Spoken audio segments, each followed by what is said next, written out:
வணக்கங்க. இன்றைக்கி Mrs.sampurna channel என்ன செய்யலாங்கன்னா சுவையான வாழைப்பூ வடை செய்யலாங்க.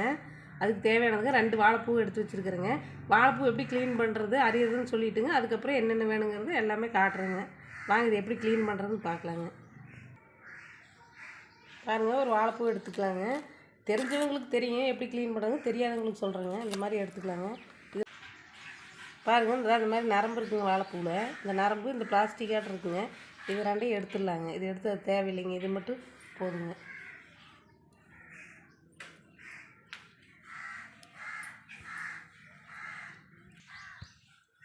பாருங்கள், இந்த நரம்பு எடுத்துக்கலாங்க. இப்படி ஒவ்வொரு பூலியும் இருக்குங்க. எல்லாம் க்ளீனாக எடுத்துகிட்டு அழகாக அரிஞ்சிட்டு காட்டுறேங்க. என்னென்ன தேவைங்கிறது அப்புறம் காட்டுறேங்க. பாருங்கள், இப்படி க்ளீன் பண்ணி தண்ணியில் போட்டுக்கலாங்க. இல்லைன்னா கருப்பாகிற மாதிரி இருக்குங்க. நல்லா இப்படி தண்ணியில் போட்டு சின்ன சின்னதாக அரிஞ்சிக்கலாங்க. பாருங்கள், வாழைப்பூ க்ளீன் பண்ணிட்டு வந்தாச்சுங்க. அந்த நரம்பு எதுக்கு எடுக்குறீங்கன்னா, அது நம்ம என்ன தான் போட்டு பொரிச்சாலும் வேவிச்சாலும் அது நல்லா வேகாதுங்க. அது வயிற்றுக்குள்ளே போனால் ஜீரணக்கூட வராதுங்க. அதனால தான் அதை எடுக்கிறதுங்க. இது க்ளீன் பண்ணி வச்சு நம்ம பொடியாக அரிஞ்சிக்கலாங்க. நம்ம உருக்கி பூ உள்ளே வெள்ளையே சின்னதாகுங்க. அதில் நரம்பு இருக்காதுங்க. இது சிறுசு பொடி அரிஞ்சு போட்டுக்கலாங்க.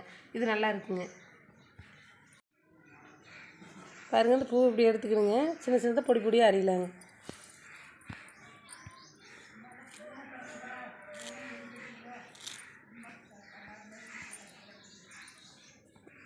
பாருங்கள், இப்படி அரிஞ்சு தண்ணியில் போட்டுக்கலாங்க.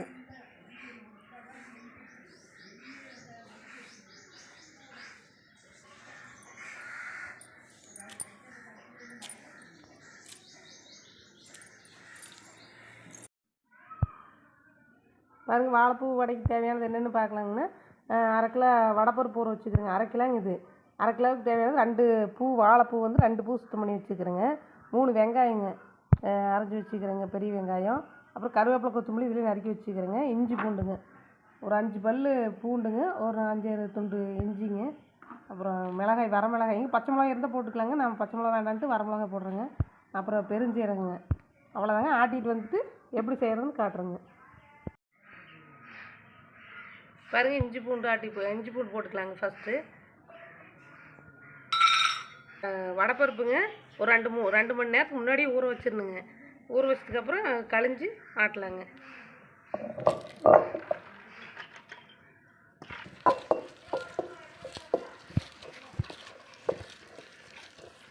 நல்லா குறன்னு ஆட்டிக்கலாங்க. நம்ம நெகுன்னு ஆட்டக்கூடாதுங்க. ஆட்டிட்டு காட்டுறேங்க எப்படி ஆட்டணுன்னு. கல்லில் ஆட்டணும்னா நல்லா டேஸ்ட்டாக இருக்குங்க. கல்லில் ஆட்டுங்க, கல்லுக்குறீங்க. பாருங்கள், வடைப்பருப்பு இந்த அளவுக்கு ஆட்டிக்கலாங்க. இந்த அளவுக்கு ஆட்டியாச்சுங்க. இப்போ வாழைப்பூ வெங்காயம் போட்டு சும்மா அப்படியே ஒரு 2 துளிப்பிக்கலாங்க. பாருங்கள், நல்லா இப்படி வாழைப்பூ தண்ணியில் இருக்குது இல்லைங்க. இப்படி நல்லா புழிஞ்சிக்கலாங்க. தண்ணி வர அளவுக்கு, தண்ணி சுத்தமாக வர அளவுக்கு, ஓரளவுக்கு சுத்தமாக எடுத்துக்கலாங்க தண்ணியை. பாருங்கள், வடைப்பருப்பு இந்த அளவுக்கு ஆட்டினதுக்கப்புறம் வாழைப்பூ தண்ணியிலேருந்து புழிஞ்சுங்க போட்டு அது ஒரு 2 துளிப்பிக்கலாங்க. இது எதனால் இப்படி ஆட்டுறங்கன்னா, மாவோடு நல்லா செட் ஆயிருங்க, பருப்போடு நல்லா செட் ஆயிருங்க. நல்லா டேஸ்ட் இறங்கி நல்லா டேஸ்ட்டாக இருக்குங்க. அதுக்காக தான் போட்டு ஒரு 2 துளிப்பிக்கலாங்க. இது வெங்காயம் போடுறேங்க. கொஞ்சம் நேரம் ஆட்டிக்கலாங்க. 2 சேர்த்து ஆட்டிக்கலாங்க.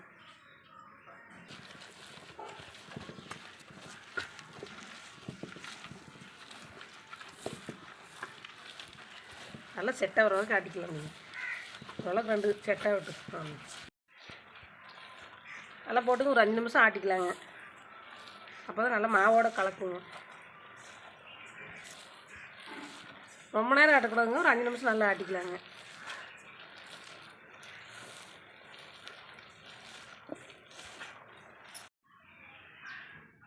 பாருங்கள், இந்த அளவுக்கு நல்லா பருப்போடு சேர்ந்து செட் ஆகிற அளவுக்கு ஒரு 5 நிமிஷம் ஆட்டினா போதுங்க. நம்ம ஆட்டினோம்னா நல்லா இருக்காதுங்க. நல்லா நெகுன்னு ஆட்டக்கூடாதுங்க, டேஸ்ட் வராதுங்க. இப்படி ஆட்டினா நல்லா டேஸ்ட்டாக இருக்குங்க. இதுதாங்க பதம். இனிமேல் வளைச்சிடலாங்க.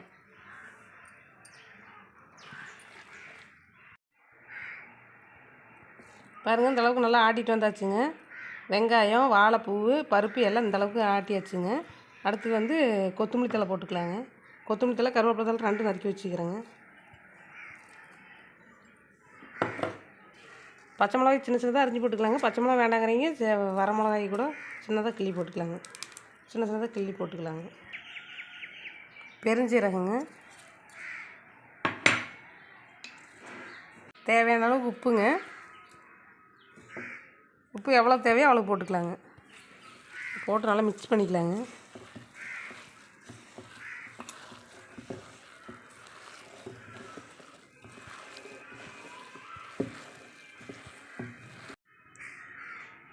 பாருங்கள், எல்லாம் போட்டு பேஞ்சாச்சுங்க. இனிமேல் போய் டேஸ்ட்டுனா வாழைப்பூ வடை செய்யலாங்க.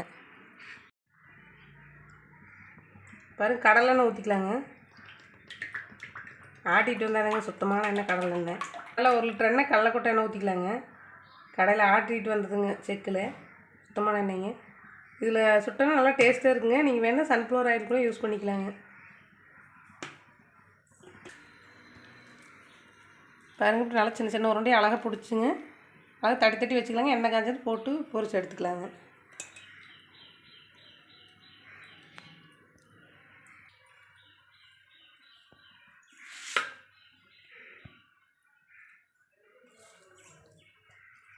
எந்த அளவுக்கு உங்களுக்கு வேணுமோ அந்தளவுக்கு உருண்டை பிடிச்சிக்கலாங்க.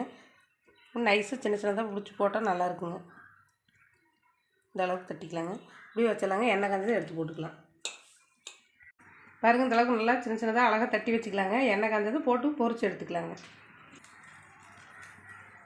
பாருங்கள், எண்ணெய் நல்லா காஞ்சிருச்சுங்க. வடையை போடலாங்க.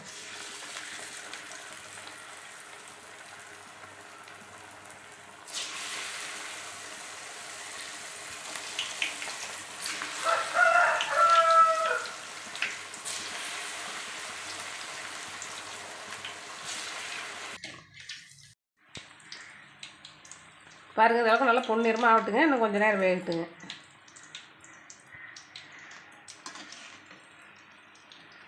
வடை இந்த அளவுக்கு பொன்னிறமாக ஆயிடுச்சுங்க. நல்லா பொரிஞ்சிருச்சுங்க. இனிமேல் எடுத்துடலாங்க.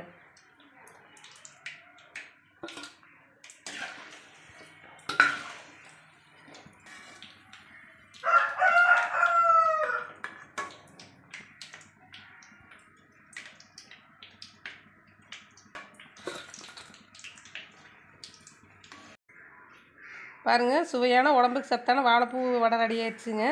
நீங்களும் வீட்டில் செஞ்சு பாருங்கள். செஞ்சு பார்த்துட்டு டேஸ்ட் எப்படிக்குன்னு கமெண்ட்டில் சொல்லுங்கள்.